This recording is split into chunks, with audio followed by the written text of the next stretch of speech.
be on the. Good morning, everyone. Good morning, Erica.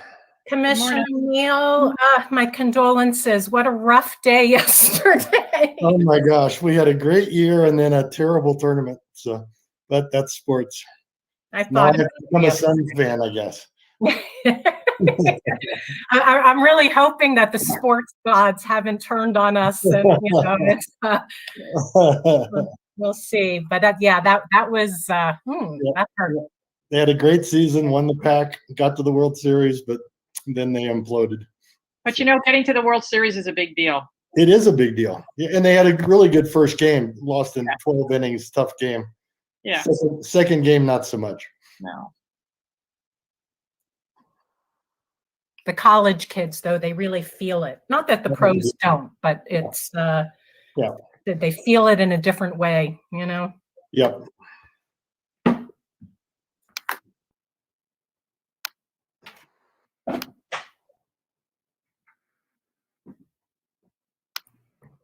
We are live and audio and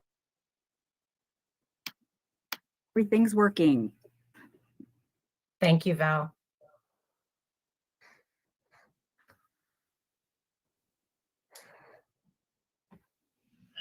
Okay, Valerie, can you hear the legal room? I can hear you. Oh, great. All right, Brett decided to show up today, and we have loyal Roy and Jillian now, of course. All right, thank you.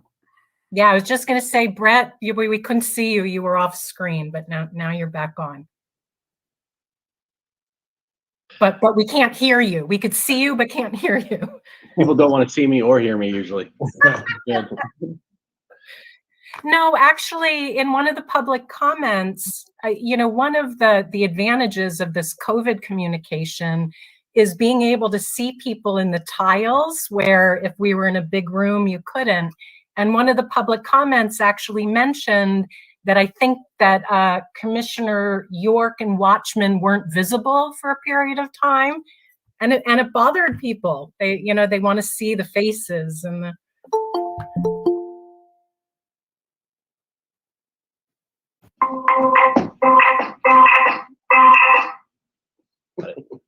Sorry.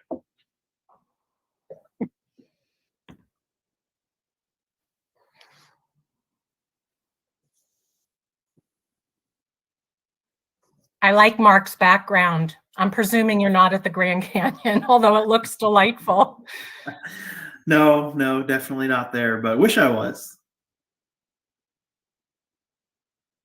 On the north side. Yeah.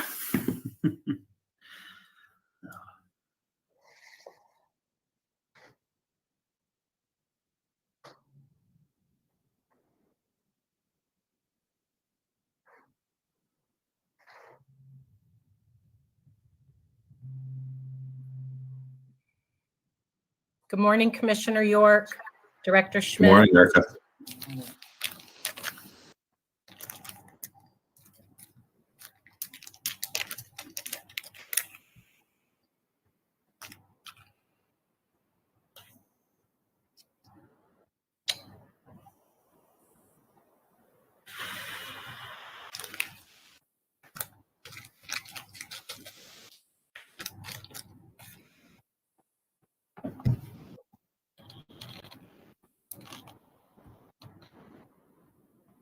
Go Suns. I'm really anxious about, Chris Paul and this protocol. I mean, they're not giving us much information. And I'm thinking, it's almost 10 days already of being symptom-free and vaccinated. So anyway, take it one game at a time. They did what they needed to do in the first game, so. I would agree. It was fabulous. Yeah, good win. Good morning, everybody. Morning, Derek. Good morning, Vice Chair Watchman. We were just catching up on the Suns. Oh, yeah. Wonderful. I think it was a great Father's Day gift to a lot of the dads and to all of those around the tiles and the public who celebrated. I hope everybody had a nice day. I think We're all here. We are. I was just going to ask Val if we are all together, and we are. Welcome team, welcome public. Thank you for everybody's punctuality. Agenda item 1, call to order and roll call. 1A, call for quorum. It is 8:01 a.m. on Tuesday, June 22nd, 2021. I call this meeting of the Independent Redistricting Commission to order. For the record, the Executive Assistant, Valerie Newman, will be taking roll. When your name is called, please indicate you are present. If you're unable to respond verbally, we ask that you please type your name. Val. Vice Chair Watchman, Present.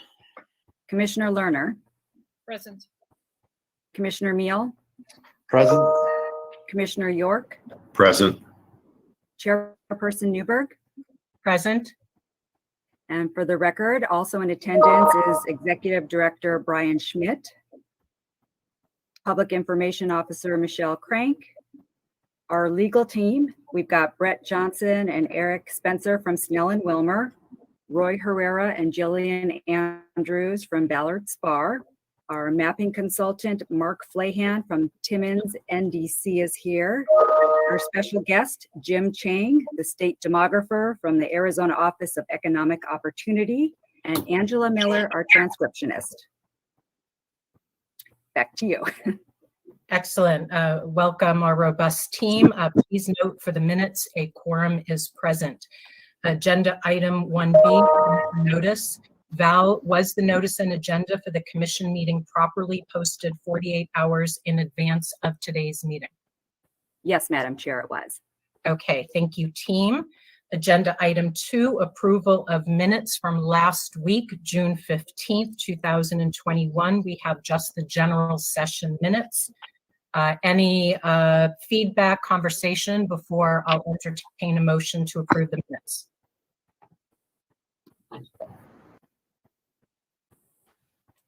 Anybody want to offer a motion to approve the general session minutes from June 15th of last week? This is Vice Chair Watchman. I so move to adopt or approve the minutes. Second? Commissioner Meal seconds. Any further discussion? With that, we will move to a vote. Vice Chair Watchman, Aye. Commissioner Meal, Aye. Commissioner Lerner, Aye. Commissioner York, Aye. Commissioner Newberg is an aye. And with that, the minutes are approved 5-0 for last week. Thanks again, Val. I think your minutes are really terrific. I find them valuable, actually, just refreshing my own memory about some of the specifics. Moving on to agenda item number 3, opportunity for public comments. Public comment will open for a minimum of 30 minutes and remain open until the adjournment of the meeting. Comments will only be accepted electronically in writing on the link provided in the notice and agenda for this public meeting and will be limited to 3,000 characters. Please note, members of the commission may not discuss items that are not specifically identified on the agenda. Therefore, pursuant to ARS 38-431.01H, action taken as a result of public comment will be limited to directing staff to study the matter, responding to any criticism, or scheduling the matter for further consideration and decision at a later date.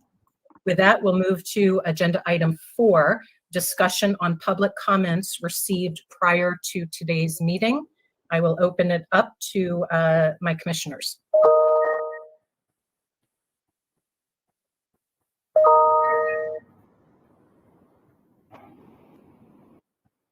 You know, my very brief overview. I heard a few people mention a concern about the number of our public hearings and meetings on a listening tour.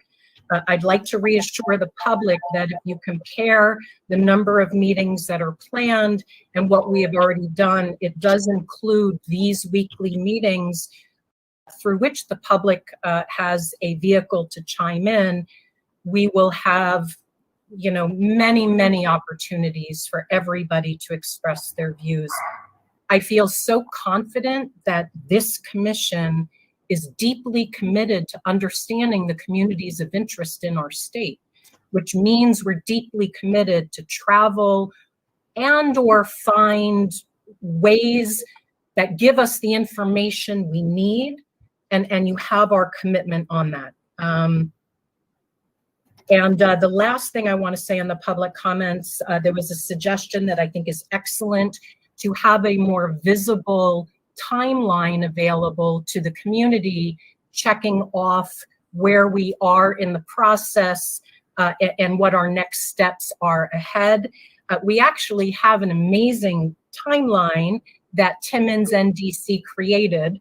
And actually my request is to maybe simplify it a little bit, because it's so in-depth, it's so comprehensive that some of the detail actually, to be honest, is even on me. So we will work on that. That was a great suggestion.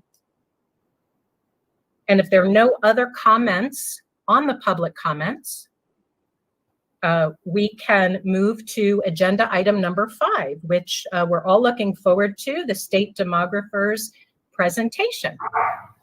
Welcome. Thank you, Madam Chair. Can everybody hear me? Sorry. Yes. Okay. Okay.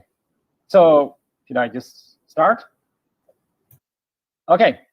Thank you, Chair Newberg, Commissioners, Mr. Schmidt. Thank you very much for your invitation to discuss Arizona demographics with you. And thank you all for doing this important work for Arizona citizens. Let me bring my presentation up. First, I need to share my screen, I believe.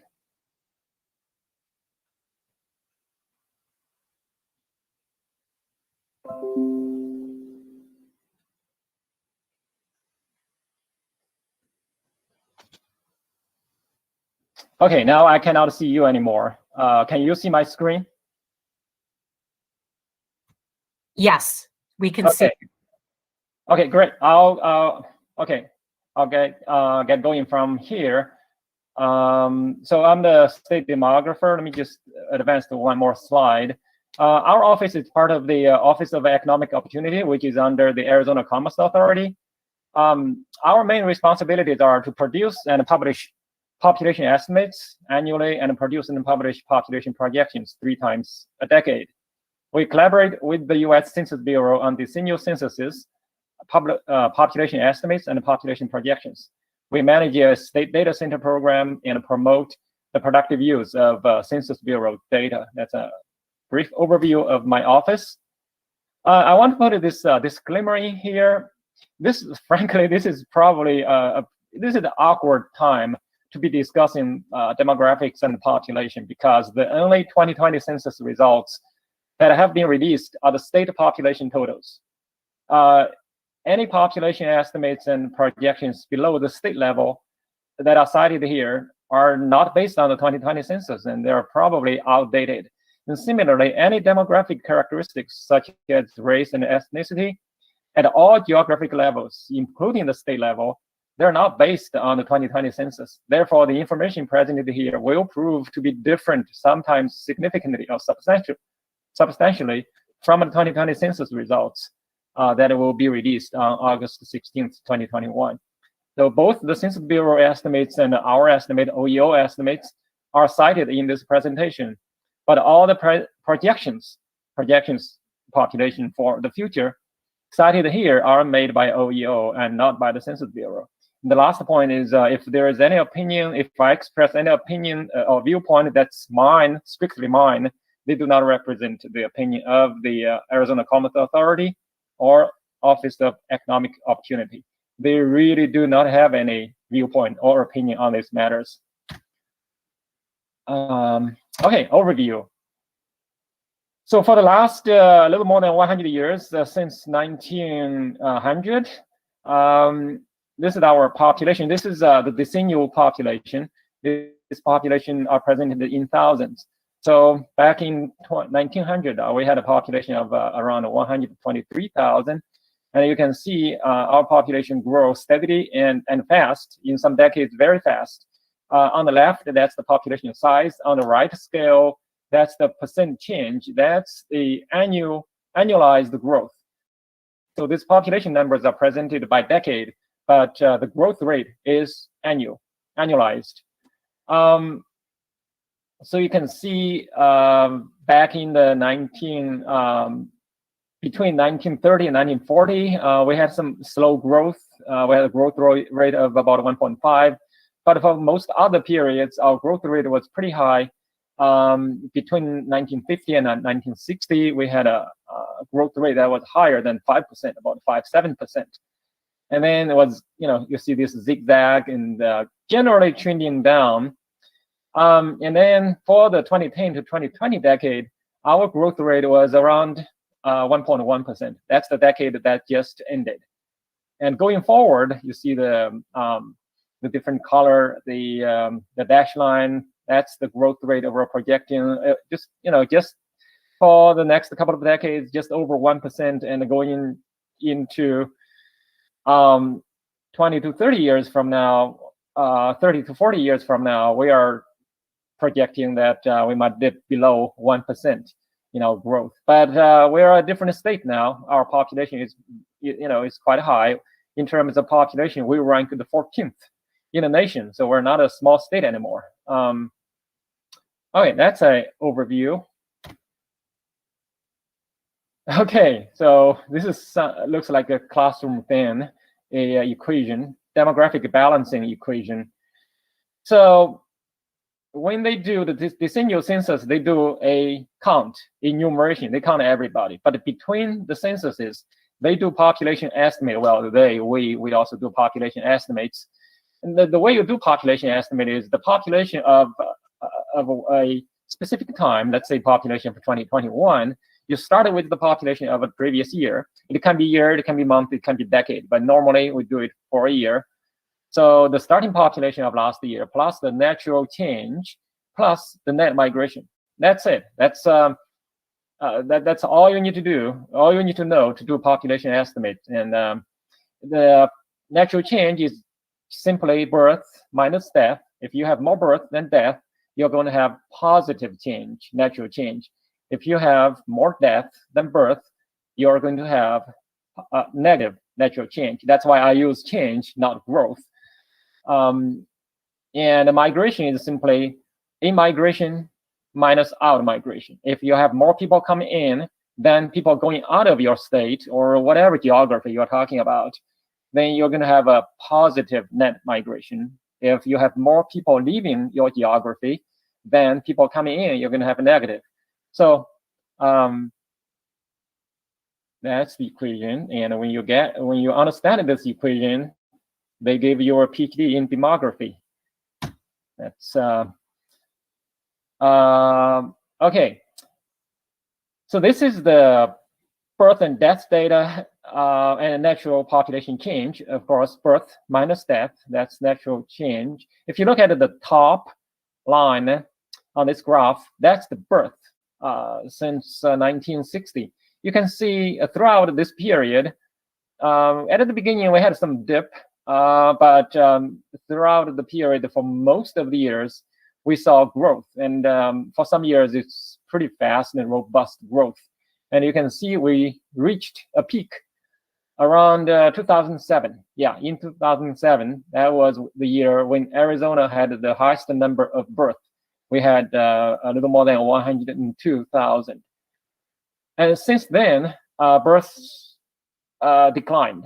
And looks like this is still going on. The latest year we have is 2020. That was the whole year, the last whole year we have. And the red line is death. And death has been increasing without much of a break. And unfortunately, we saw 2020 was, it's way above the trend line. And again, the blue line represents natural change. And that's, again, the difference between birth and death. And you can see as birth and death getting closer and closer and closer now in 2020, they almost touched each other. I call it the kiss of death. It that case almost happened, and that means our natural change was almost zero, just barely in a positive territory. If we're looking at fiscal year, for fiscal year 2021, that ended, well, that's ending in a few days. If you look at this period versus fiscal 20, we actually are in the negative territory. A little more on population change. This is natural population change and the migration. So the blue bars, that's the same as the blue line in the previous graph.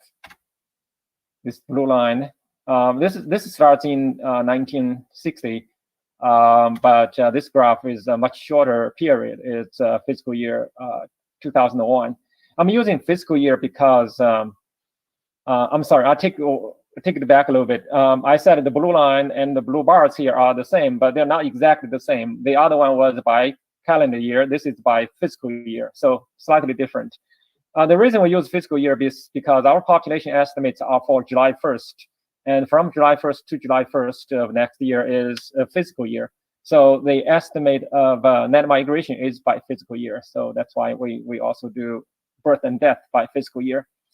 So the yellow bar on the stacked on top of the blue bar, that represents net migration. For this year, for most years in Arizona, we see positive net migration. And there are 3 years in the recent history we saw negative migration, net migration. That's fiscal 09, fiscal 10, and fiscal 11. The blue line represents the total population change.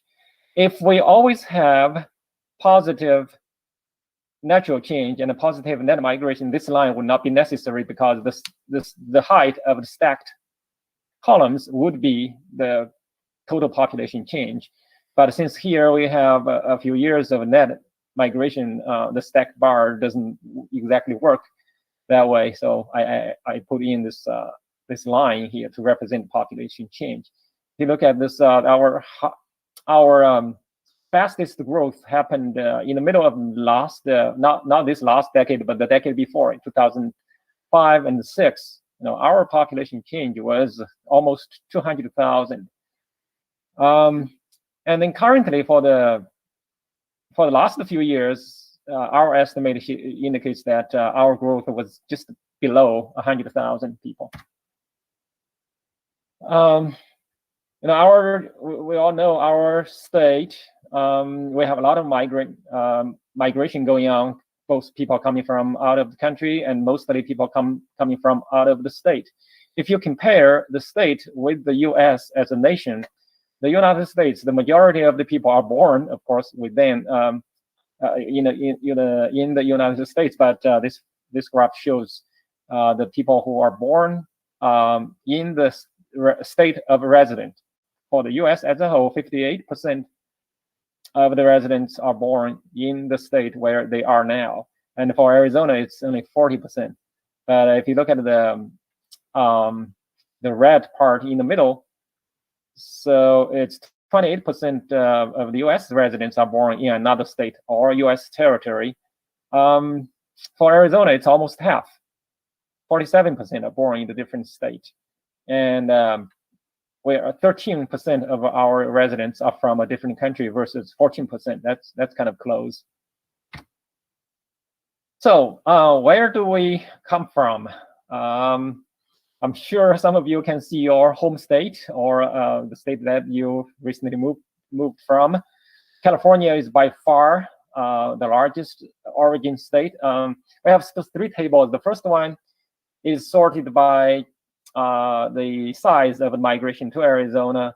The second table is sorted by the migration from Arizona. Both of them, California is by far the largest. So we have the largest number of people coming from California, and also we have the largest of Arizona residents moving to California. And the last one is net. Again, California dominates. And then these other states are, I'm looking at the rightmost table. We have Washington, Illinois, Chicago, Michigan, Hawaii. That's this thing is it's kind of it's surprising, and it's not normal. This is from 2019 data. I don't know what exactly happened. But all these tables, don't take these numbers too literally. They appear to be more exact than they are. They are large. There are large margins of errors attached to these numbers. I probably should have rounded them to thousands. But also these numbers, they change from year to year. And these rankings also change from year to year. Just the idea is to give you some general information, not exact numbers, even though these numbers look pretty precise. The population pyramid. So that's the picture of our population. It's the way you read this is on the x-axis, the horizontal axis to the left and to the right. That's the size of the population. And if you go vertically from the bottom to the top, that represents the age of the people. So it goes from 0 all the way. If you can read on the top, we have 84, but the very top line, the really long bar, that's the 85 plus. That's why it's a long one, because it's a group of people, not just one age. So the classic pyramid just has age and size. And I put in one more piece of information. That's the Hispanic origin. In the middle, there is also sex. On the left is male. On the right is a female. I added Hispanic information. In the middle, the red one on the left is Hispanic male, and the yellow on the right is Hispanic female. And if you go out, the dark blue on the left is non-Hispanic male, and on the right is non-Hispanic female. So that's who we are, and our age structure. You can see people in their early 20s. That's the largest piece, and from there you can see the population is actually shrinking. But the younger ages, we have fewer people. And at the very end, we have 3-year-old and 2-year-old and 1-year-old, 0-year-old, and it looks like there is broadening out. This is a little bit outdated. The 0-year-old is actually not growing. It should be smaller. The next time we update this, that needs to be changed. This is the population by Hispanic origin. That's the percentage of the population who are Hispanic. The line at the bottom, the yellow line, that's Hispanic, and the mirror image on the top, that's non-Hispanic. They are, again, mirror image of each other. On the horizontal axis, that's age. You can see if you start from the right, for people in their 70s and 80s, our state has about 11-12% of the population that's Hispanic. But if you move on to the right, so for the younger generations, the percentage goes progressively higher. But it's interesting if you go to the very left, for people who are about 0 to 10, that percentage actually dropped slightly. And this information includes estimates and projections. It goes from 2010 to 2030. You can see for anything after 2020, I kind of used a dash line to indicate that's our projection. So we have 6 major race categories in here. The top one is white, non-Hispanic. Just a note, all the races that I may use here, they're all non-Hispanic. And Hispanic includes all races of Hispanic origin. So we have white and Hispanic on the top. It used to be about 57% of the population back in 2010. And right now it's about 53, 54%. And we project that it goes to about 50% around 2030.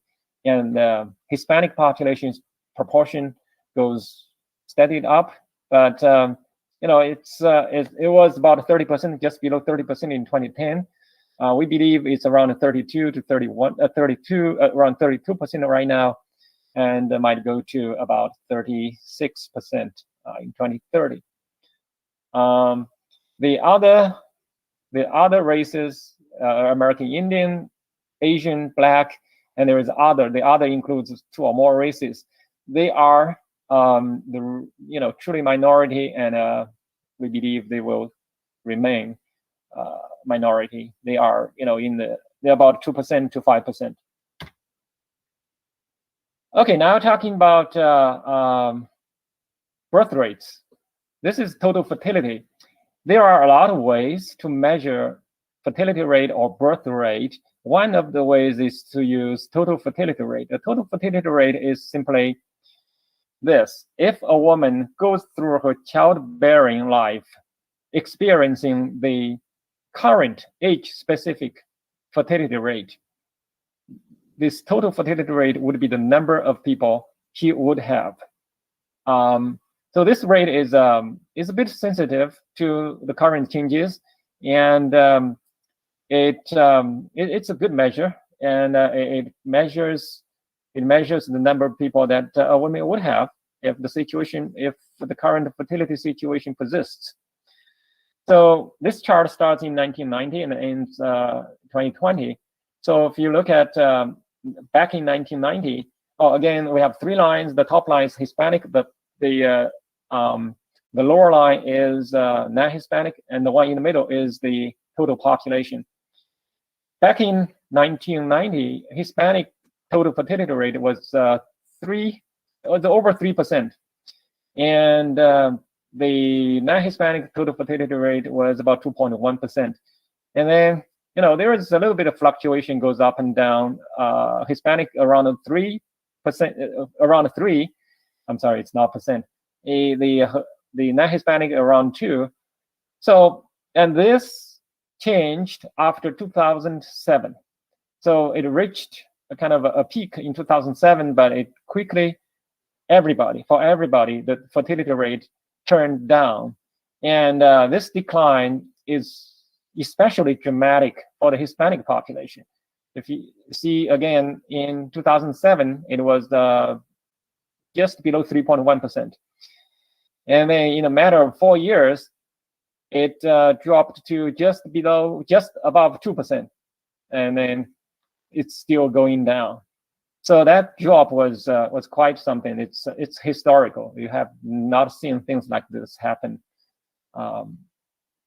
this fast. So used to be the difference used to be one person, one baby, and now the difference is what? It's like not even quite 0.2. So that explains some of the things we saw earlier. The Hispanic population, the proportion of Hispanic population will keep going up, but it probably not going up as in the past. Population change of counties and cities. You wanted me to talk about some cities and counties and cities. So here we are. These are the counties. I included 2010, 2020, and our projection for 2030. On the left, that's the last decade, 2010 to 2020. That's the population change. These counties are ranked by the population, the percent change in population, and Greeley, the smallest county. We have it on top at 25%, and then Pinal, Yuma, Maricopa. But in terms of the share population size, the growth is, in Maricopa is definitely the largest, more than 600,000. Oh, again, back to the disclaimer, these numbers are from our estimates, and they are not consistent with the 2020 census because we don't have the 2020 census yet. But we do know these numbers are probably too high because at the state level, we did not grow as much as the estimates indicated. So if I was doing this presentation in 2 months, these numbers would probably be, I know they would be different, and for most counties, they would be lower. Okay, for the projections for next 10 years, our projection is that Pinal will grow the fastest in terms of percentage growth, and Maricopa again will be at the top. Probably Maricopa will stay on the top in numeric terms for a long time.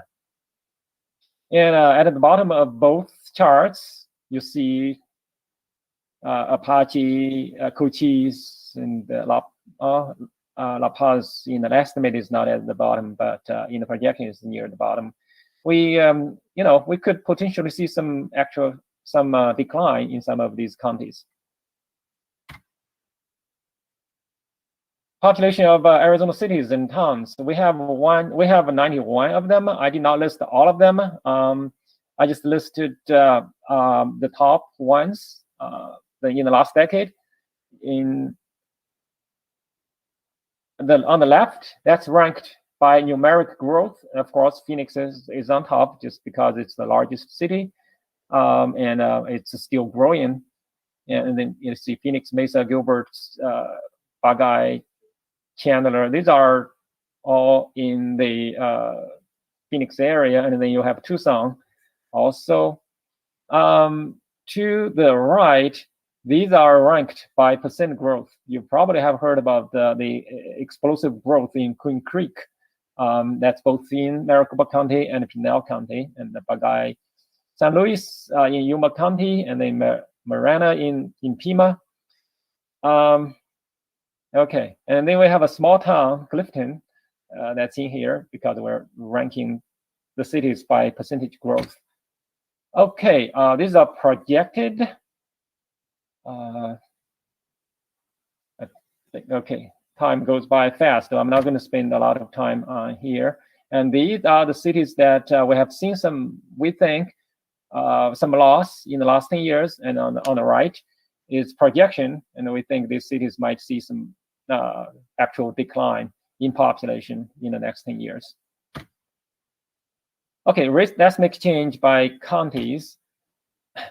I choose 4 counties. They are from the 4 corners of the state. Apache. So you can see American Indian. That's the highest proportion. That's between the timeline. The time is between 2010 and 2030. You see the percentage is going up slightly, and we believe it will continue to go to go up. And other races the proportion will probably slightly go down. But Hispanic, if you go look at the Hispanic around the 5% area, the projection is that, not projection, they just estimate and projection shows that it might slightly go up. Cochise County, that's the southeast corner. White and non-Hispanic is the highest proportion, has the highest proportion, and Hispanic has the, is between 30 and 40. Hispanic is going up. Mojave, northwest corner. Right now, it's still predominantly white population, and the Hispanic population is going up, but relatively still small. Going from 15% to about 20%. Yuma County, southwest. This is the Hispanic population is the highest, has the highest proportion, going from 60 to 68, and white and Hispanic going from 35 to about 28. Okay, so I put this in here. If you're interested, we can look at other counties, but in the interest of time, I don't think I have the time to present those. But maybe another opportunity we can do that. Population and risk estimate changes by congressional district. I spent a lot of time doing this one, but I realized that you are not redrawing the district based on the existing district. You are supposed to start from a clean slate. So this information may not be as relevant to you. We'll go through this really quickly.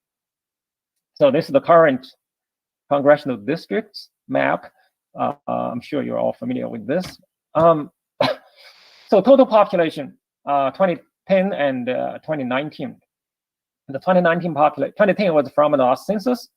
2019 is from the American Community Survey estimate. That's the latest we have. So the blue bar, the dark blue bar, you can see they're all exactly the same length. You know, the previous commission did a great job of joining districts that have the exact same population. If you look at the vertical blue bar, blue line, that's 710, and 224. That was the ideal size for a district, and every district had that population except District 8, I think, which had one more person, 710, 225. So, but over the years, different districts grow at different rates.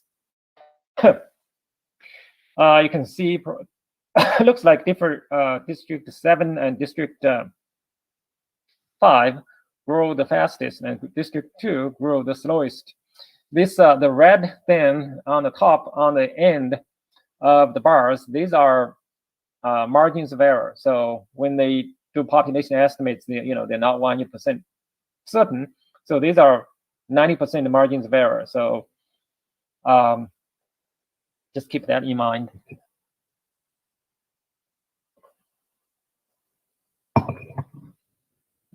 I was having a difficult time getting the legend to show. I had to manually make this legend, so I did not put this legend on all the following graphs. Just know that this is the margin of error. So in this one, I don't have that in the legend.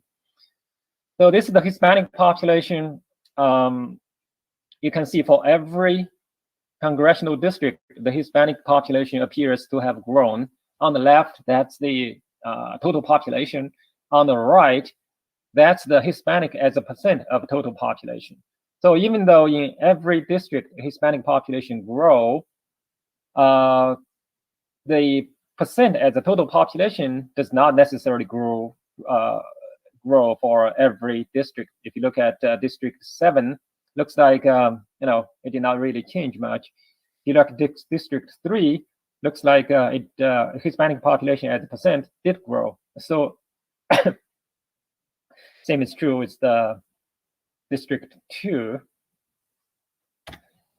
I'll go through these really fast. This is the white non-Hispanic population. The same idea on the left. It is total population in almost every, well, not every, in most districts, the population did grow. And in a couple of districts, the population looks like it actually declined.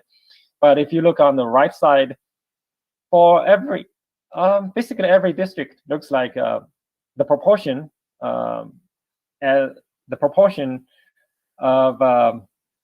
the white non-Hispanic population actually, I think, went down for almost every district. For District 7, looks like there was a question mark whether the shrink is real or not. Okay, for the rest of them, again, looks like I'm running out of time. American Indian in District 1.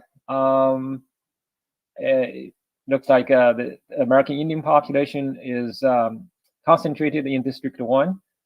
The population did grow, but if you look on the chart to the right, the American population as a percent of the total population actually looks like it went down a little bit.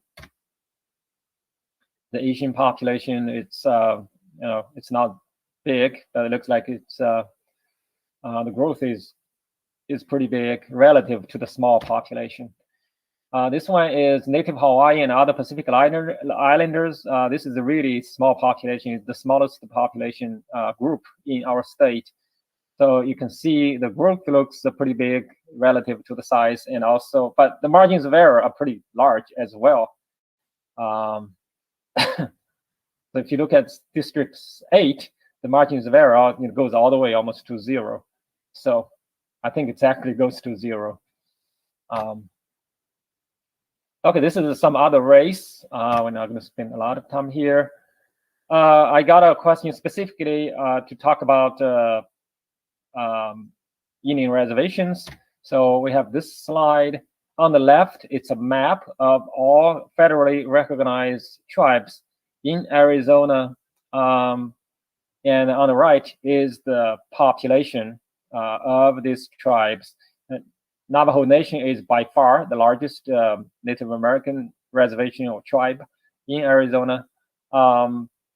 So the numbers, the first column is the 2020 census total population. The second column is the 2020 census AIAN, that's American Indian and Alaska Native population. And the last one is AIAN as a percent of the total population. So you can see that these different reservations have different percentages, some as high as 96%. 98%, and it can be as low as 34%. Here I just did some research and found the most recent population estimates for reservations. They came from the 2015 to 2019 American Community Survey. When you use the ACS, I always tell them they'll have some agree of ticket with a heavy dose of skepticism. So if you look at, I just want to point you to one reservation, Havasupai. Back in 2010, the census counted 465, and in the 2015 to 2019 ACS, it reported the population of 0. I don't believe this is correct. I checked and double checked and triple checked. That's what reported on the Census Bureau website, and I just think something is wrong. I put a inquiry into the ACS people, ACS, but I have not received a reply. But things like this, it's obviously wrong. But these other numbers, they also are associated with large margins of error. So I would not advise using this data for anything, to do anything right now. Just wait for the 2020 census. Group quarter type and population. This is also one of the things you asked me to discuss. So the concept of group quarter, of course, is people who live in group settings. There are two main categories of group quarter. One is, if you look at this one, the kind of dark, well, not too dark, but this one, the institutionalized population. And then the next main category is the non-institutionalized population. So institutionalized versus non-institutionalized.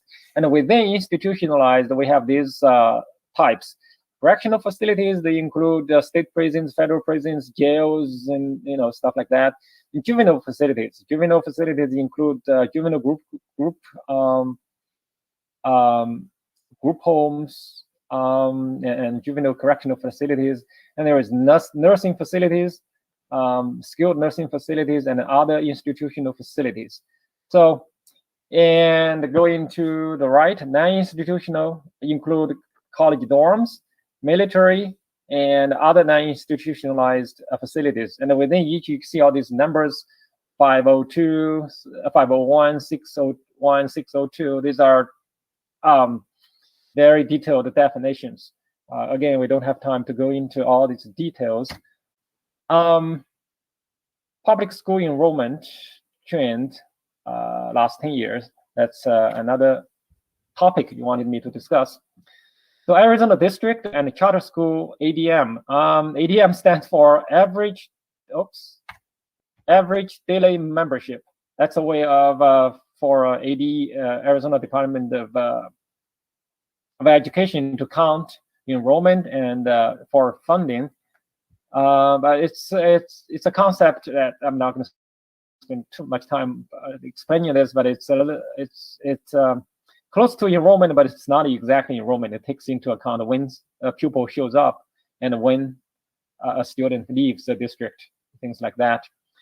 So this is by fiscal year.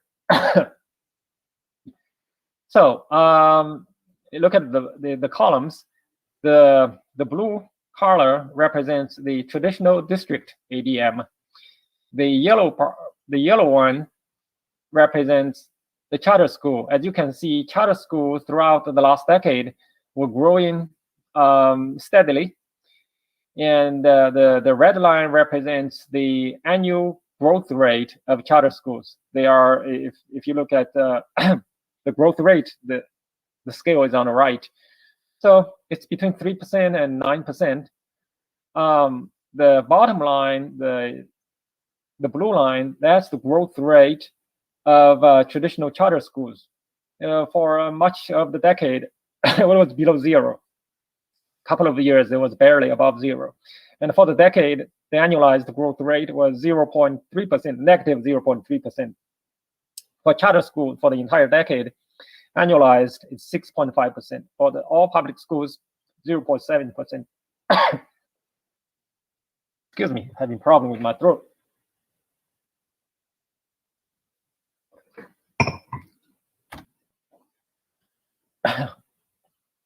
Here I listed the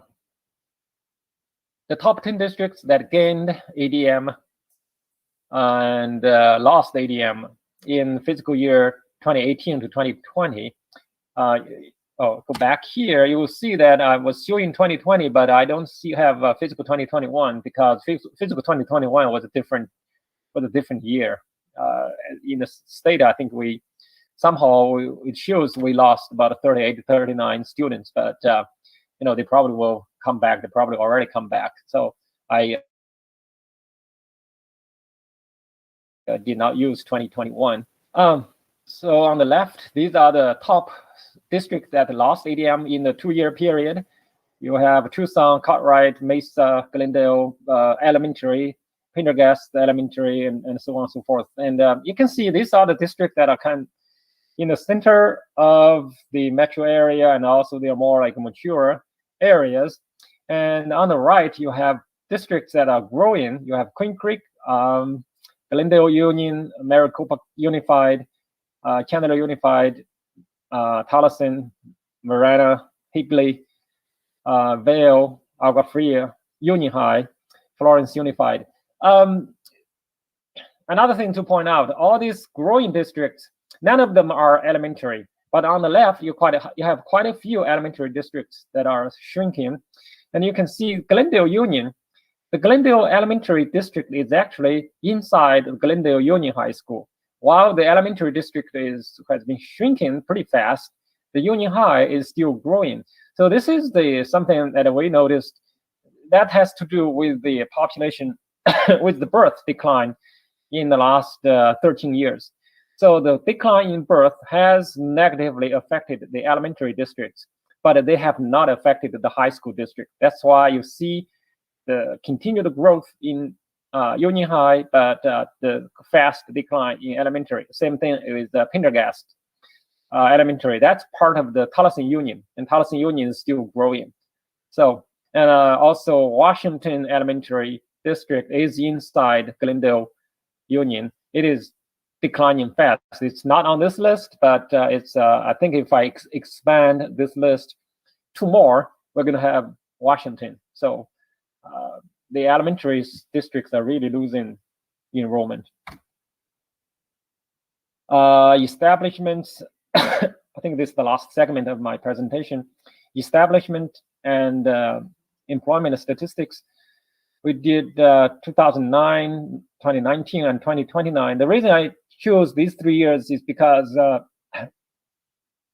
another section in our office, they recently did the 10-year projections. That projection goes to 2029, from 2019 to 2029. So I thought we'd do a 10-year period. So we chose 2009.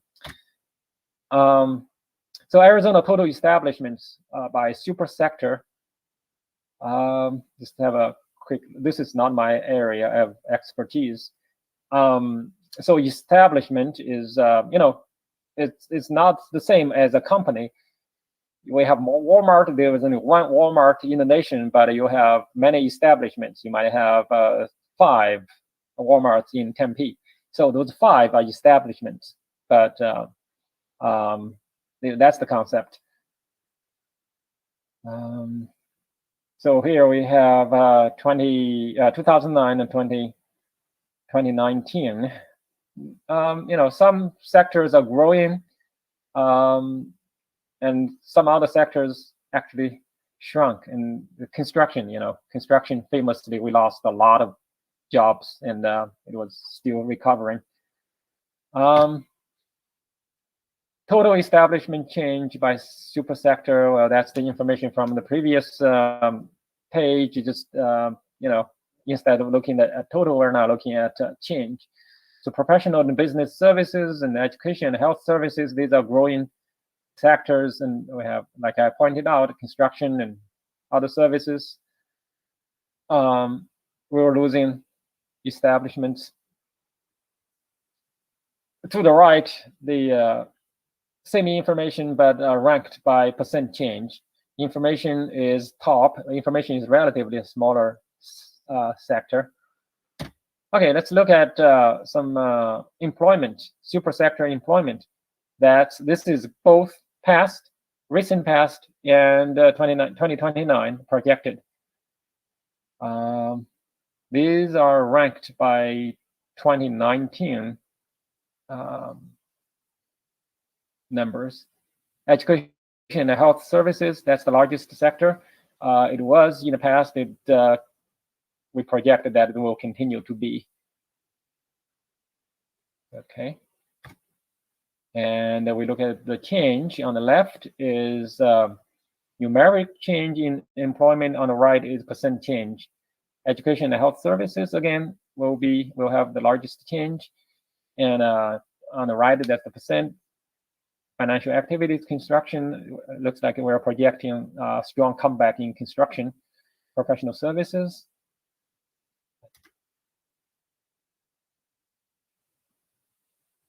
I'm sorry, this is not projection. This is 2009 to 2019. This one is projection. The same type of arrangement. It's on the left is the number, on the right is the percentage. We're projecting very robust growth in education and health services and construction and professional business services. Okay, that's the end of my projection. I'm sorry, presentation. I know I rushed this through and still took probably more time than you gave me. Well, I would like to really thank you. I thought it was, a very riveting presentation for me. I mean, understanding, all of these details about the changes in our state. I have a few questions. I'll ask one and then defer to my colleagues and then come back if my questions haven't been answered. Will this presentation be put online? We have a great kind of newsroom section on our website, and I found the information so informative and things that I would like to be able to go back to refer to.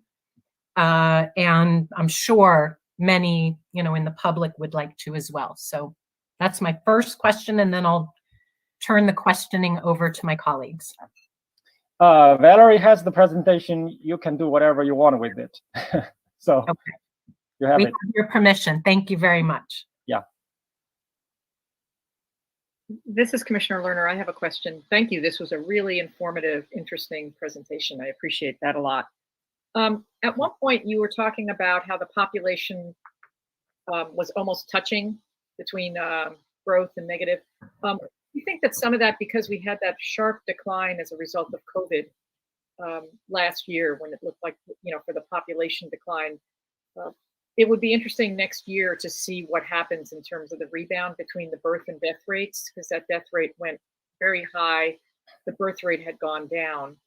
Do you think that is somewhat of an anomaly because of our COVID death rates over the past year, that might balance itself? Yeah. Let me give you a little bit of a nuanced answer. The birth has been declining for 13, 14 years now, and the death has been going up forever. So that line, we were projecting that, birth going down, death going up, eventually they will meet. But we did not expect them to touch each other this soon. And that was one of the reasons, of course, was COVID death last year. We had about 17,000 more deaths than what we would have. So that definitely accelerated that converge. In the next few years, what we see is the birth will probably continue to go down, but death, we think, fortunately, death will actually go back. And not only back to the trend line, I think it might go below the trend line. The reason we think that way is, a lot of the death happened to infirm people who have, underlying problems. Those are deaths that we think probably will happen anyway in the next few years.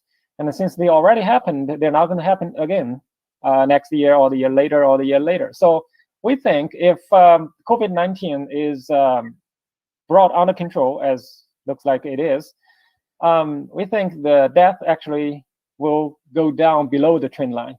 So I think that will, make the converge not happen right away. It will give us a few more years.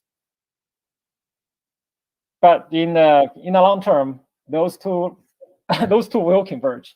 It could be 5-6 years, could be 7-8 years. We need to do more number crunching and see which year we think they'll meet. Thank you. This is Commissioner Meal with a question. So the data that we're using, that we're seeing in your presentation, you mentioned shows a higher population for the state than what the data released by the Census Bureau for the total population. What is the order of magnitude of the difference? Yeah. So our office, we do population estimates, and the Census Bureau also does population estimates. And those estimates are just, estimates. We always know we will be wrong. It's the question. It's a matter of how much, by how much. Wrong might be a strong word, but we'll do something like this. You'll never be able to get it exactly right, especially when the census itself has errors.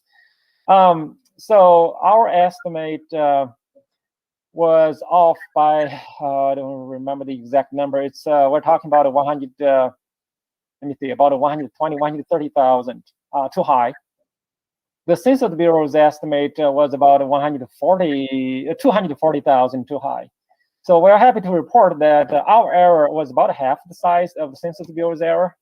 So while you don't normally brag about errors, but we thought we did a reasonably good job when our error was only half the size of the Census Bureau's error. And normally people consider the Census Bureau as the authority on population estimates, and so we feel pretty good about getting the error to a reasonable magnitude. Just not, the Census Bureau's error was about 3.3%. Ours was about 1.12%. Thank you. Thank you. Other questions? Well, I'll throw out a couple while my fellow commissioners, my colleagues, think if there are other things that you'd like to ask. I'm curious, you've now amassed, a comprehensive amount of information about our population growth over the last decade. Does anything surprise you about the lack of growth that may have contributed to the state not getting an additional congressional seat? And let me be clear, I don't want to touch upon the issue of measuring population. I do want to understand our population and if there are changes in the trajectory of growth that we may want to be aware of. And I think it sounds like you probably have synthesized the information the most. Okay, I don't know if I can fully address this, but I will try to give you what I think. When the Census Bureau released the 2020 results, I was a little surprised. I was not totally surprised that the numbers would come back lower than the Census Bureau's estimate, because our estimate has always been lower than the Census Bureau's estimate. All along we thought that those estimates were a little high. on the high side. That's why we stayed below the Census Bureau's estimate. We felt pretty good about our estimate. But when the Census Bureau's decennial count was also lower than our estimate, I was a little surprised. Again, you said you don't want to touch on the measure of population, and there are other people who look for other reasons why it's low. We're not in the, and I'm not right here. We're not in the business of trying to litigate that. So we are still a growing state, just not as fast as some may have anticipated.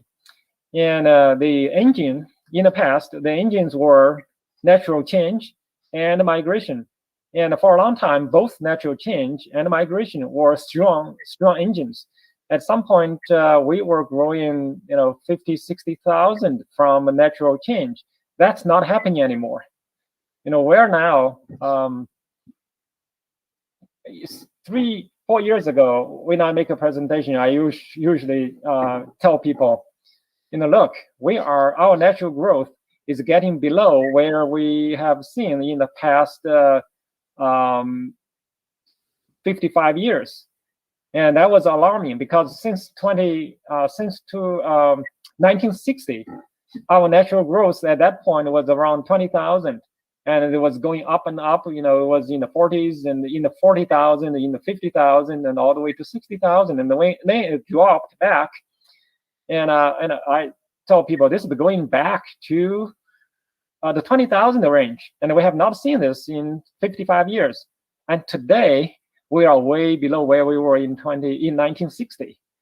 We are not in the 20,000, we're not in the 10,000. We are in the 1,000 range.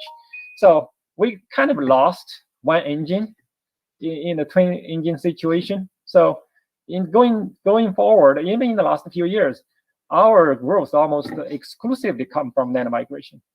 So when you lose one engine out of two, so that's pretty significant. We have not completely lost the birth engine, but we're close to losing it. My view is we'll continue to grow, but we will have to have a lot more net migration in order to keep up, to stay at the level of growth we have seen. Thank you. That's exactly the kind of information that I was hoping to hear. That was very informative. My only last question is, this is a fluid process, and you're studying trends and learning information, I'm presuming, all the time. This is so valuable to us. If there are newer data that come out that would be relevant to our understanding of the trends in our state, can you please put us on your radar and come back and share the cutting edge data that will help inform us the best to understand, our community? Sure. When Mr. Schmidt first asked us to do the presentation, we were actually like, can we do this in September? That's when the new data comes out. It will be easier, but you were eager to hear them as soon as possible. So we did this presentation, and I have to do that disclaimer, all of that. So yeah, I can come back and correct myself, so to speak. Yeah, but I see Mr. Mark, how do you say your last name? Here, I think he's the expert. I'm sure he's going to be on top of everything. And before you can invite me, he might have told you everything you need to know. But if you still need me to come here, I'm happy to. But I think if he wants to give you, present to you what he has been doing, maybe it's not necessary. We'll see. We can play it by ear, but we really value your contribution. And to be honest, I love, and I think my partners are going to love, the synergy that when you put the different minds together, it's only going to help us better understand, and come to a better consensus of what data we're actually going to look at. Yeah. But yeah, thank you. You're welcome. Actually, Mark, do you have a question? I don't have a question. I think it was actually a great presentation, and there was a lot of good, informative information in there. I agree with Jim. We are all anticipating the release of the census data in mid-August. So, I would stay tuned to that. Okay. Yeah, you have an interesting job, so good. Have fun working with the Thank data. you. Good. We're all going to have fun. Yeah. While doing the most very important job. Yeah. It is. Okay. Other questions? If there are no other questions, do we just like to thank you for that valuable presentation? Again, we'll make an effort to put it up on our website for the public and for the commissioners, anybody else that would like to dive into the deeper data.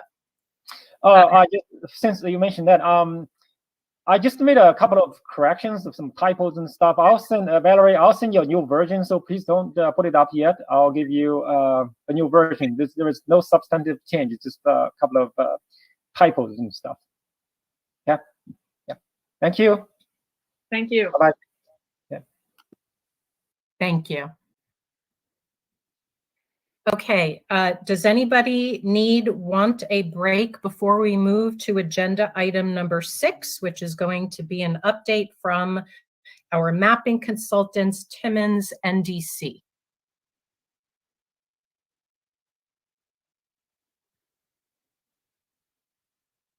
It's your call, Mark. You ready? You're teed up. Are you ready to dive in? Sure. Okay, I turn it over to you, and thank you. You're welcome. So we've actually had some good updates over the last week.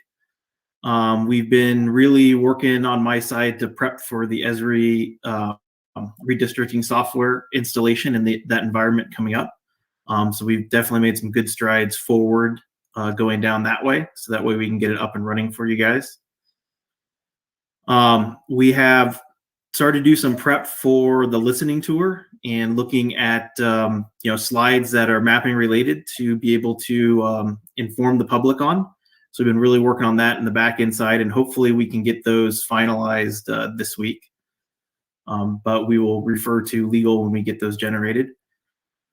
The biggest part for us is we're actually really excited for the listening tour to start in the future.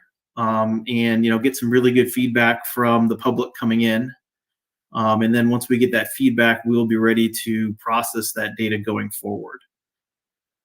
On the listening tour, we're working on a sample to be able to show you of what we could do electronically to solicit feedback from the public.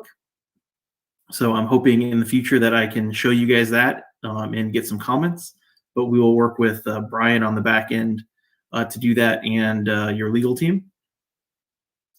I did take a note about the project schedule from the very beginning of the meeting. So I will take that on this week to get you guys a simplified schedule that you guys could present out to the public going forward. Pretty soon the socioeconomic data report will be finished, and we'll be able to, present it to you guys in a mapping format.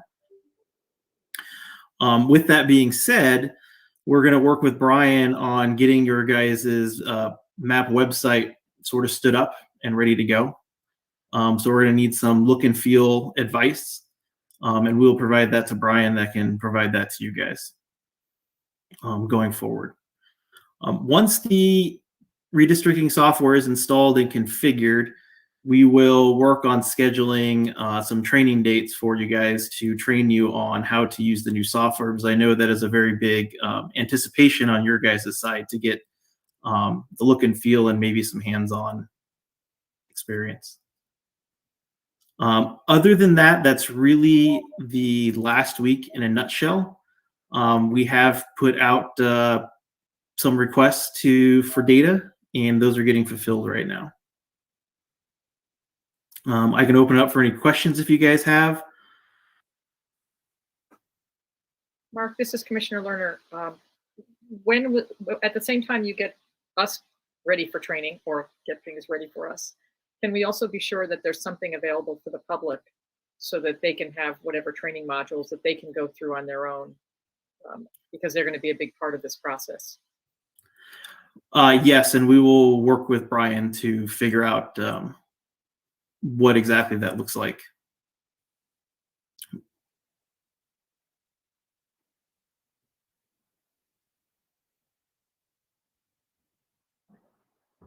Mark, when do you think you're going to be ready to just estimate to do that training? I would say we're probably targeting the end of July. There's still a lot of moving pieces in place right now, but that's where I'd say we're targeting. That'll put us in the middle of all these listening tours. So if there's any way to try to get that in advance of that, even by a few days, I think it would be helpful. Okay, I will take that under advisement and see what we can do. But I don't know if I can make any promises on that. But I tend to agree with Commissioner Neal. If we cannot double stack those, it would be really helpful for us to be able to focus. So even if it's the week before, and even if we're using, kind of dummy data to learn, it would be helpful just so we know how to use the system. Understood. And I appreciate, Mark, your willingness to entertain questions and brainstorming and just have an open dialogue. And then we can really sift through what can work, what can't work, and come back and have a more deliberate conversation. We can put it on the agenda. So, I think these are important opportunities just to, talk through all the different options. Definitely, I agree. I have one question about so with the public comments, I think this week, I really noticed that there were a couple of comments that spoke to the very issues that we're asking our public to comment on as it relates to, this is a community of interest. This is where I think the lines did not work. Here's what I feel that we need. What is our collective system to make sure that those types of feedbacks are coded and separated from more of the process comments that we address on a weekly basis?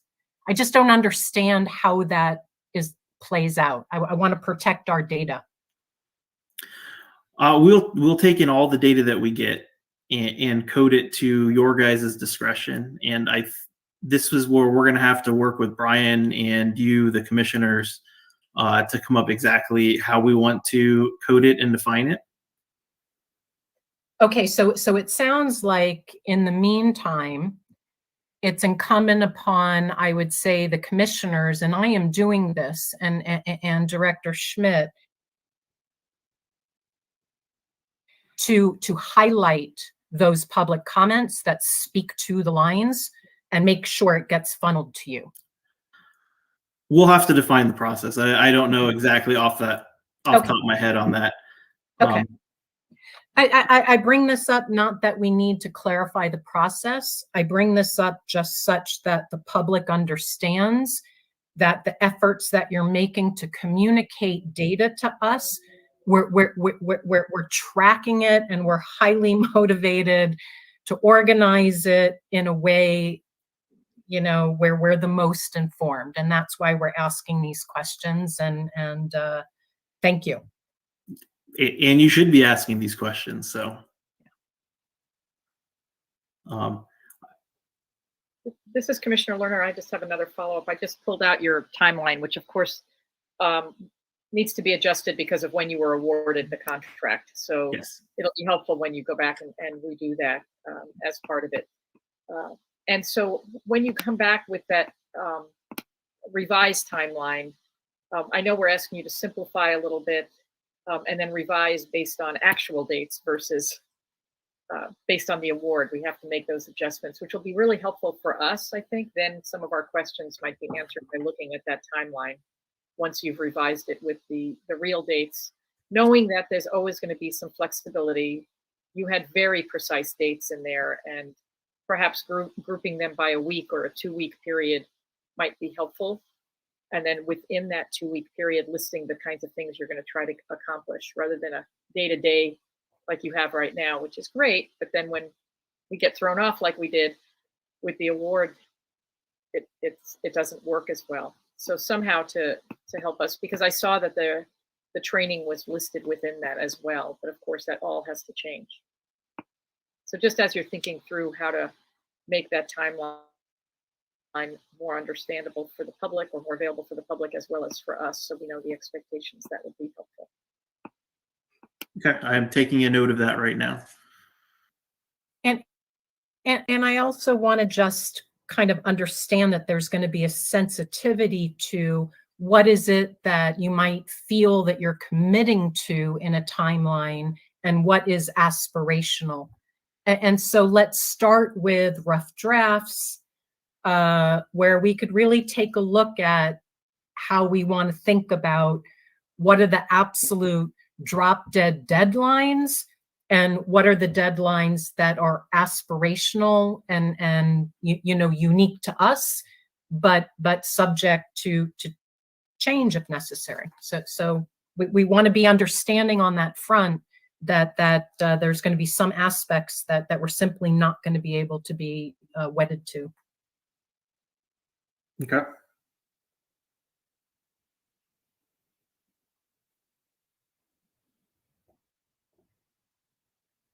Any other questions of our mapping team? I appreciate Doug Johnson joining us. He's been a little quiet, and that's great, but I appreciate you being on the call anyway. Okay, if there's no other further questions, I'd like to thank Timmins NDC for your very thoughtful contributions. And we look forward to, I know that you provided additional feedback on the block presentation that we're working on. Your feedback is very valuable, so thank you. You're very welcome.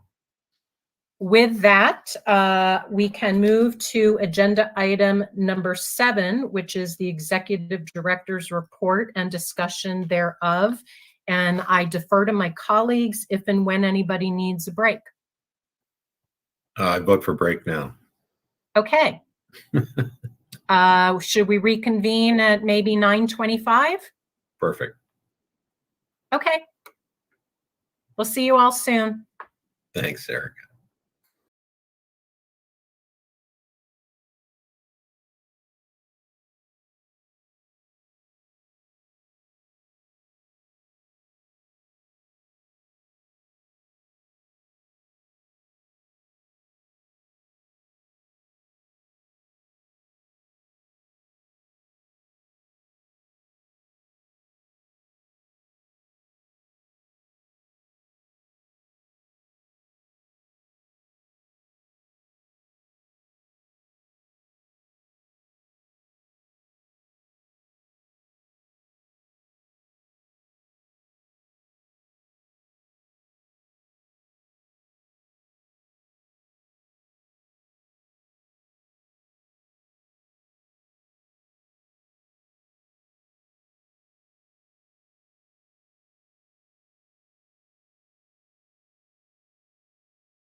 Okay, welcome back, everybody. I think I see our commissioners and our team. I want to make sure legal counsel is also live. Yes, okay. With that, we will move, and thank you, everybody, for your punctuality. When we get on the road, we're going to be such a well-oiled machine. I'm really excited. So, but with that, we're going to move to the next agenda item, which is number 7, Executive Director's Report and discussion thereof. And with that, Director Schmidt. Thank you, Madam Chair. So I have a few brief updates for you all today. Our office move should be finalized this afternoon.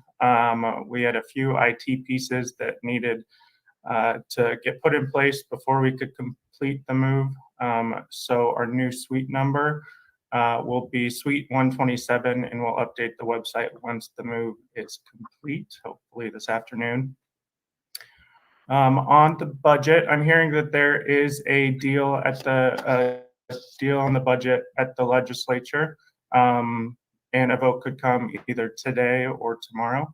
As soon as a vote happens, I will update you all on the outcome. Regarding the IT migration, we met with an IT vendor who will most likely be able to help us with our IT needs and the migration. They are working on a scope of work and will send that over sometime this week. Since they already are a state contractor, we don't have to go through the request for proposal process. So we can get started as soon as you all approve that contract. And then the public records request portal is live on the website along with the informational page. It's under the Contact Us menu. And then in regards to hiring the outreach coordinator and deputy director position, I forwarded you all the current applicants. I believe there's enough for the deputy director that I'll move forward with interviews in the next couple days. And then after that, hopefully move on to the community outreach director. And at that point, that's where we stand. If you have any questions, please let me know.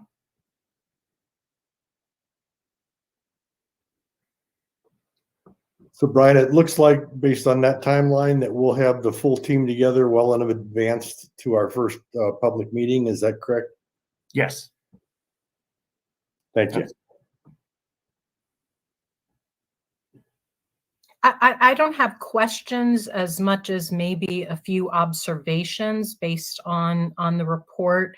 One is, you know, if everything moves forward with a budget in the state legislature, I know our public has been thirsty for a more explicit budget from us.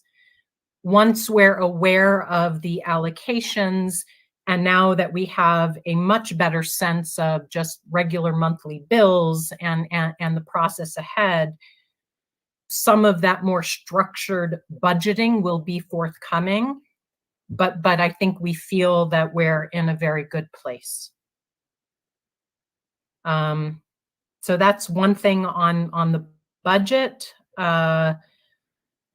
You know, the only other thing I actually want to say to our director is I just want to thank you for your steadfast consistency.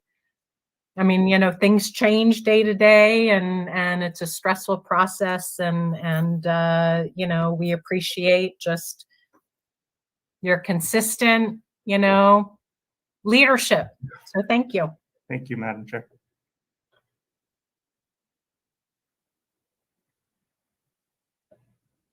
Any other questions of Director Schmidt?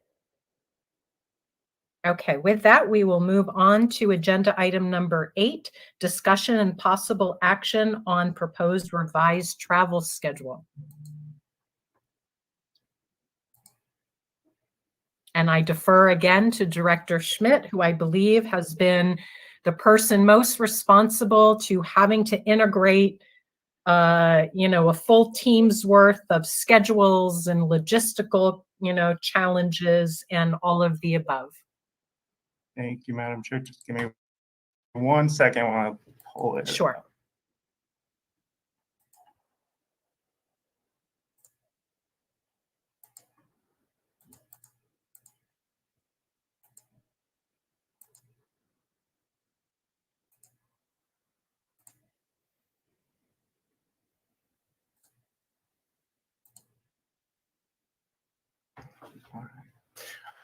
So as you can see, here is the updated schedule. We're still working out all of the logistics, trying to find venues, work with production companies, and get translators, etc. There's a lot of small pieces that we have to work out before we can release the full details of all these events. But the public will have at least 2 weeks ahead of time to see the full details so that they can plan accordingly. So I can just run through these really quickly. I'll also post these to the website after the meeting. The evening meetings, we are planning to start at 5 p.m.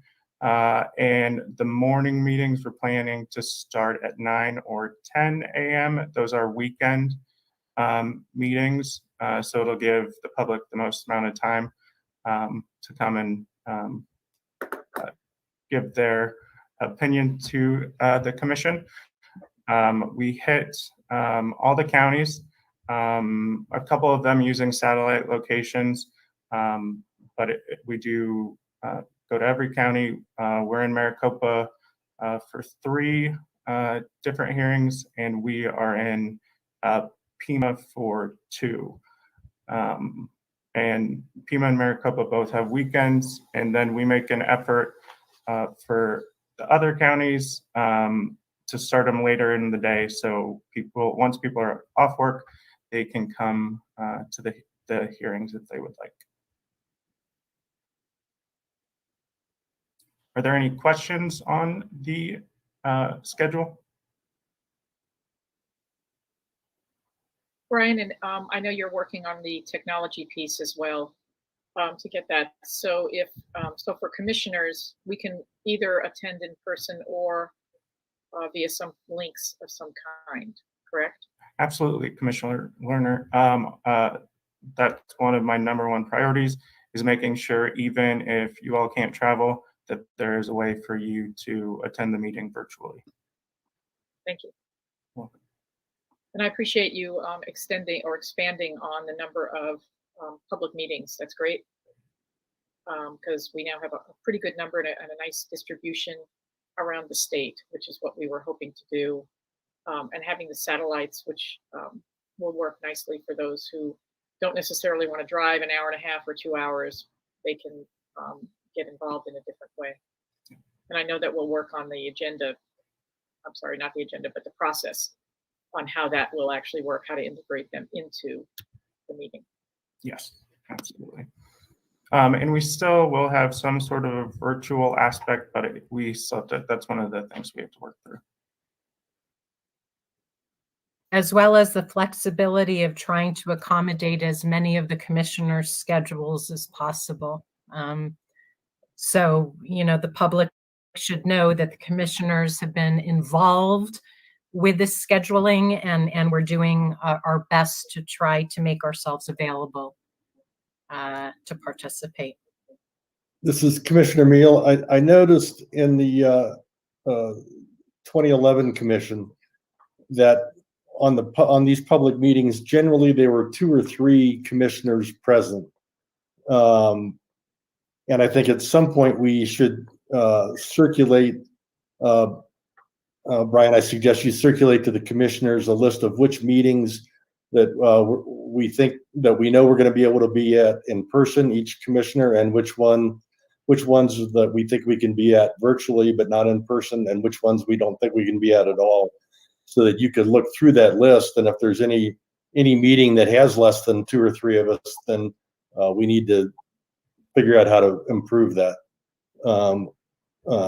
But I think it'd be good to just internally circulate how we think we're going to be able to be attending, just to make sure we've covered each meeting well. Absolutely. That's a great idea. I will start working on that this afternoon. I agree. All right, we're all looking forward to it. Madam Chair, this is Yes, Derek. please. In terms of the satellite locations, are we gonna staff that?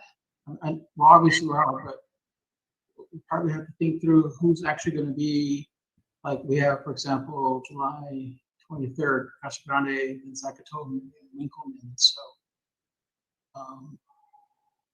In terms of staffing, what's the thought behind that?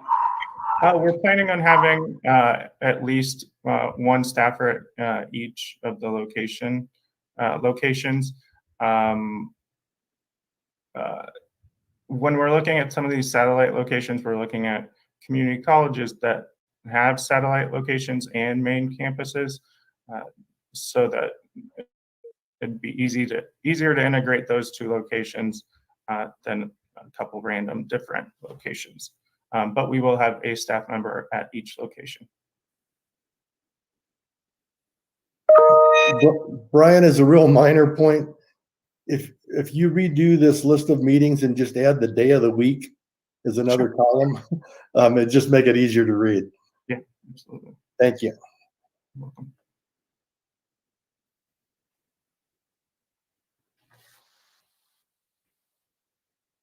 And also, I guess the time of the day, are we generally in the, is it AM? Is that 9 to noon?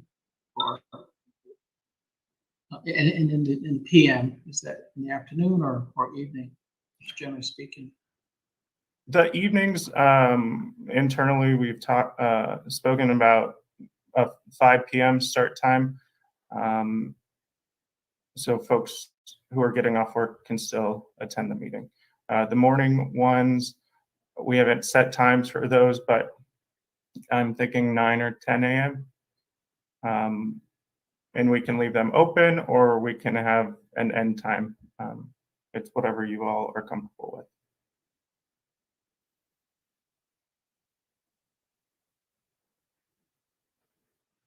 And I think it's important to also just remember that this is in addition to all of the other avenues through which the public are able to chime in. So, this is just one aspect of our education about the state and communities of interest. And this is Commissioner Lerner. I think also once we have the presentation up on our website, that'll be helpful for the public in terms of wanting, if they can't make any of these meetings, then that's another way for them to provide comments, having seen the presentation once that's complete, as part of that, just as one more avenue. And then I know you're also working on how the meetings will work. So it's a lot of things to pull together. Yeah.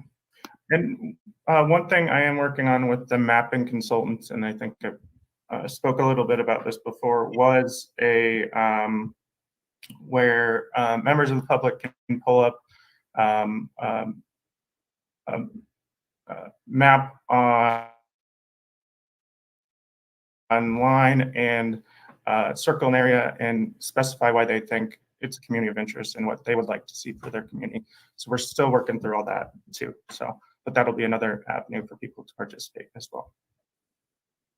And I don't mean to harp on this issue, but we need to make sure that we have a method in place of tracking all of that data, the organizational, profile, so that we don't lose. I mean, we're going to put the effort into getting the data. Let's make sure it's coded and organized in a way that I guess maybe that's just my worry now, thinking about how to tap into that, but we should put that on our radar. Absolutely. Will do, Madam Chair. Thank you. Anything else with travel? I think this actually moves right naturally into the next agenda item, number 9, which is discussion and possible action on the stock IRC presentation for the public use.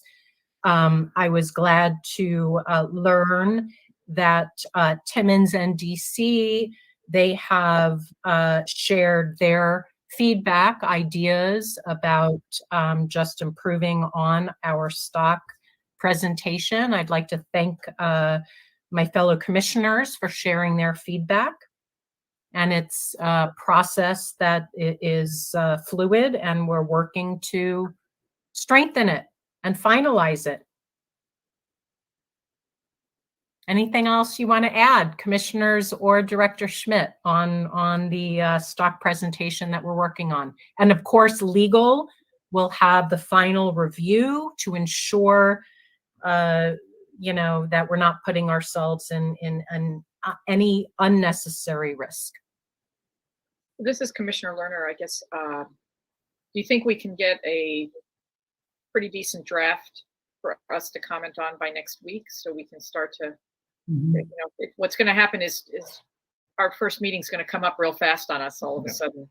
So if we could start looking at, we had that one sample already, but we were having the mapping consultants now add some things and perhaps something else from the office, you know, from your folks. So if we can start to get something that's starting to put it all together, maybe within a week, that we could even circulate internally to start providing feedback, that would be great.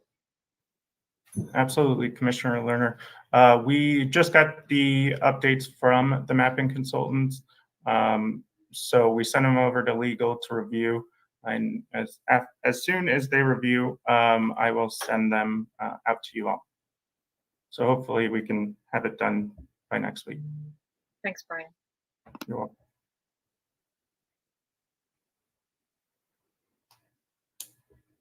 Any other comments, thoughts?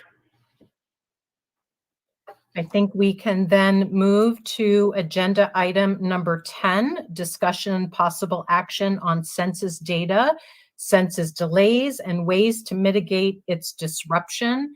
We have item A, status of Arizona-based professor to speak on differential privacy in light of privacy loss budget established by U.S. Census Bureau.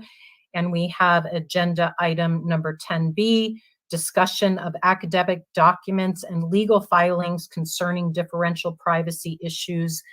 I want to start by just commending our legal counsel for putting together a robust file of information that speaks both to, you know, the rationale for supporting the Census Bureau, a rationale for why states may oppose them, and also accumulating just technical, basic academic articles to educate us and the public about what this differential privacy means. You know, we collectively have a decision to make as a commission about, you know, receiving the data from the Census Bureau, which we now have learned will be imperfect. And so I think our legal counsel have come up with great methods and ideas about how we can do our due diligence to learn and study the issue, ask our public for feedback, and then ultimately we will need, you know, sometime this summer to collectively decide if we're comfortable moving forward with this data. Before I turn it over to the council for specific feedback or things that they, you know, might like to add, you know, I just want to say that I'm deeply appreciative that we have, you know, two firms that are really chiming in together and providing a comprehensive, empirically based analysis for our state. And this is the time that the public is learning alongside the commissioners. And this is the time that those who are following and learning, if anybody has an opinion on these differential privacy issues, now is the time to weigh in. But with that, I'd like to turn it over to council to add to my description, clarify, and suggest, you know, I believe the next step may be an idea of bringing expert witnesses who might give a pro-census argument, a anti-census argument, and then for the commissioners and the public to digest this information and learn and come up with a decision that is right for our state. Thank you, Madam Chair. It's Brett Johnson. And thank you for your comments, and completely, I think the legal counsel concurs with what you stated in requesting public comment or any comment about this area. The material that we set out, I'm going to skip to 10B first. The material that we set out was a collection of academic and obviously legal material for consideration by the commission to help inform your policy decisions as these hopefully speakers come forward, as well as when you're analyzing the data that the mapping consultants are going to be putting in front of you at the end of August and then September. So it's really meant to inform your policy decisions as we're working forward on this issue.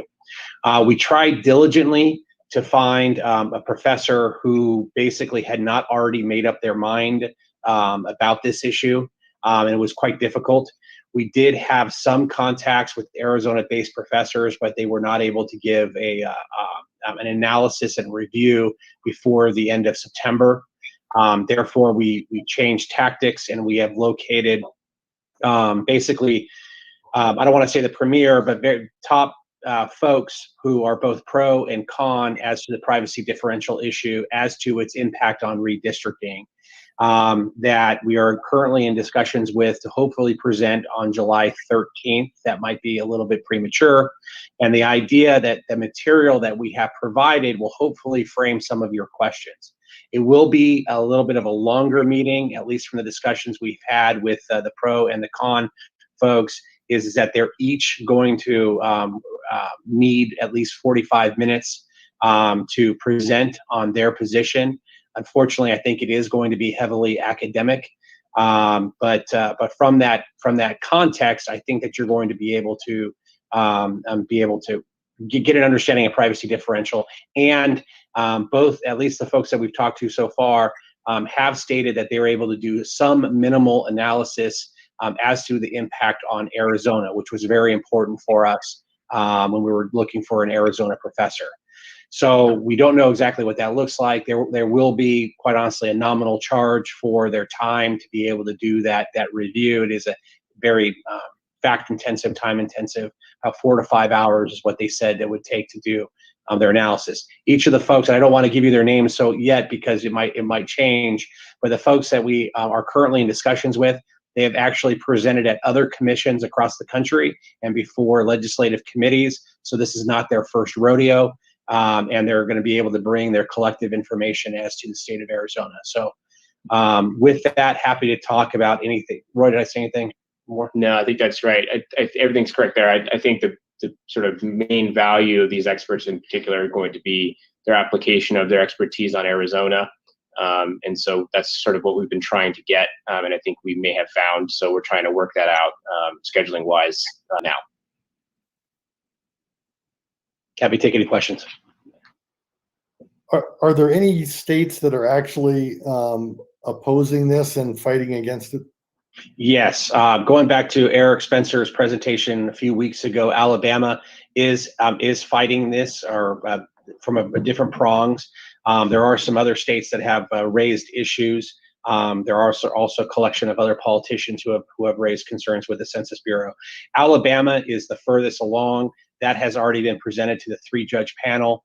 The exact issues for, let's call it the con to the Census Bureau's determination of the privacy differential has been raised with the Alabama court 3-judge panel.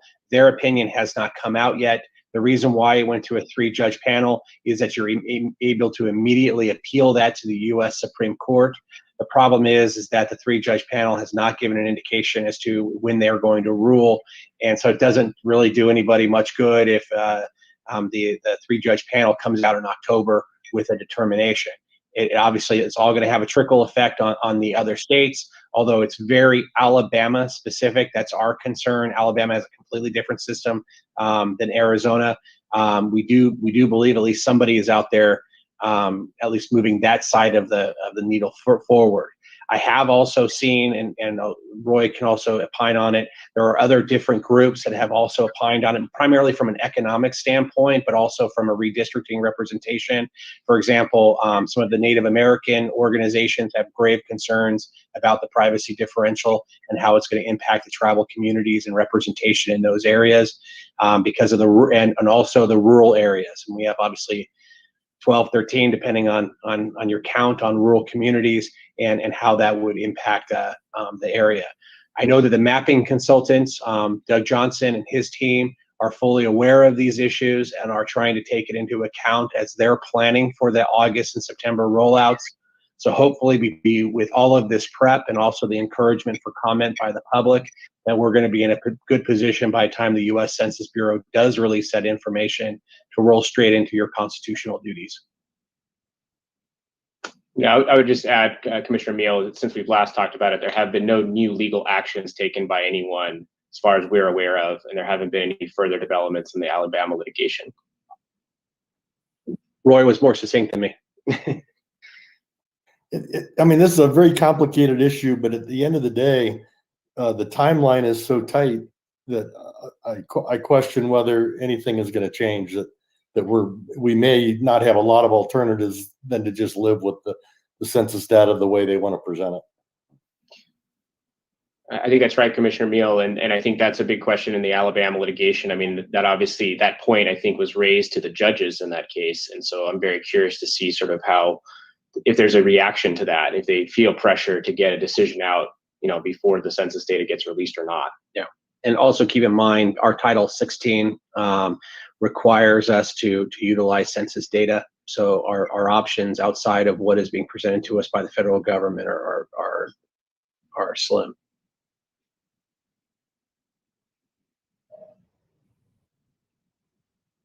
I think this is a very strategic, smart way to make sure we do our due diligence to understand how differential privacy affects our state, and to make a case collectively with our state whether or not, and we'll make that decision after we're educated, whether or not we're comfortable moving forward with the Census Bureau data.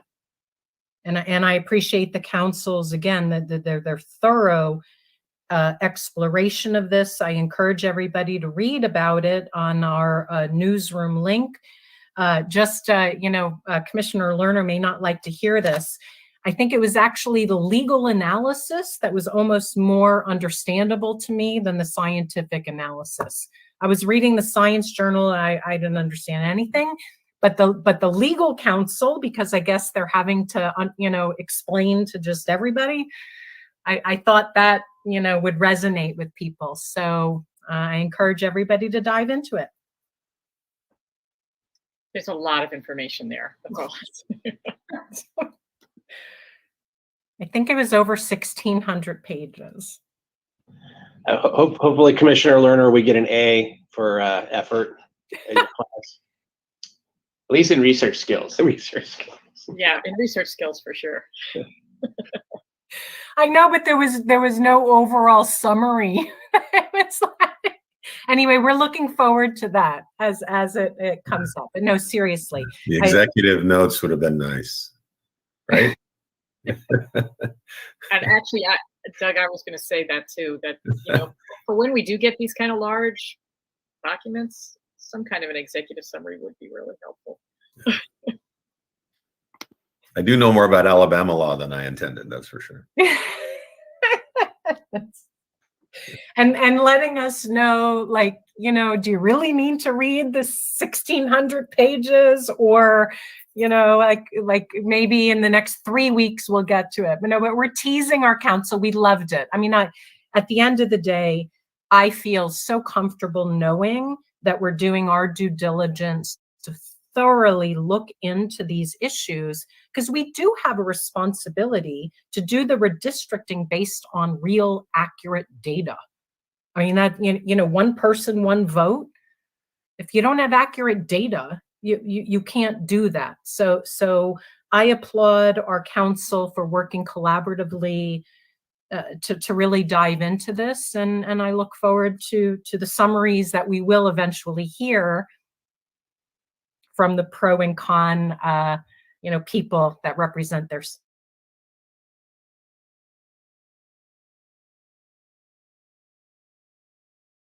this issue. Sides. Any other conversation on? Okay, with that, we can move to agenda item number 11, discussion of future agenda item requests. I know that I believe we have on tap for next week some legal presentations on Voting Rights Act and constitutional criteria. Is that still the case, Council?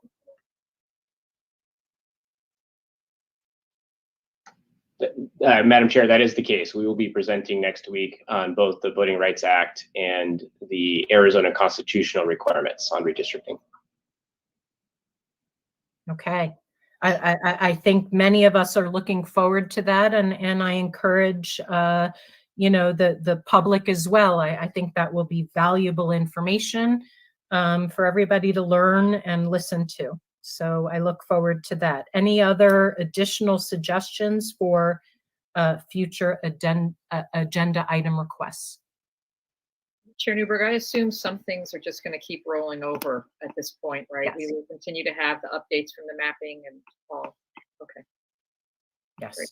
Thank you. These are new items that have not yet been identified. Okay, if there are no, and again, commissioners, if you have additional items that you would like to bring to the attention to the commission, the agenda is solidified late afternoon on Thursday. So, we have 48 hours or so to share your thoughts and your comments. With that, we will move to agenda item number 12, discussion and possible action on the scheduling of future meetings. We are on slate to be meeting next week at 8 a.m.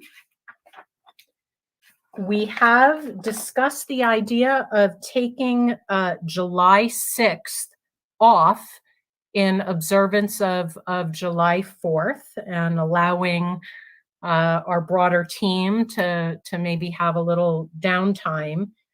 I'm very comfortable with taking that date off. I think we are moving forward with deliberation on time.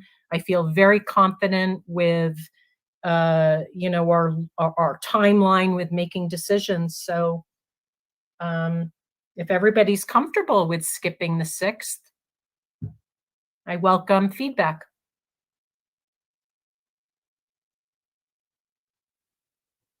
I see thumbs. Yes. Okay. So we will plan to meet on the 29th, and then we will skip July 6th and then reconvene on the 13th of July. With that, we will move to agenda item number 13, any additional announcements? I do not have none I don't have any outside of what I have already shared. So next meeting date, agenda item number 14, which will be next Tuesday at 8 a.m., June 29th. And with that, we will move to agenda item number 15, closing of the public comments. Please note, members of the commission may not discuss items that are not specifically identified on the agenda. Therefore, pursuant to ARS 38-431.01H, action taken as a result of public comment will be limited to directing staff to study the matter, responding to any criticism, or scheduling the matter for further consideration and decision at a later date. And with that, we move to agenda item number 16, adjournment. I will open it up to a motion to adjourn. I move that we adjourn. Commissioner Lerner seconds. Okay, we'll take a vote. Vice Chair Watson. Aye. Commissioner Meal. Aye. Commissioner Lerner. Aye. Commissioner York. Aye. Commissioner Newberg is an aye, and with that, we will adjourn. I thank everybody for your participation, and I look forward to seeing everybody next Tuesday at 8 a.m. Have a great week. Thanks, Thank you. Erica. Bye. Bye-bye. Bye-bye.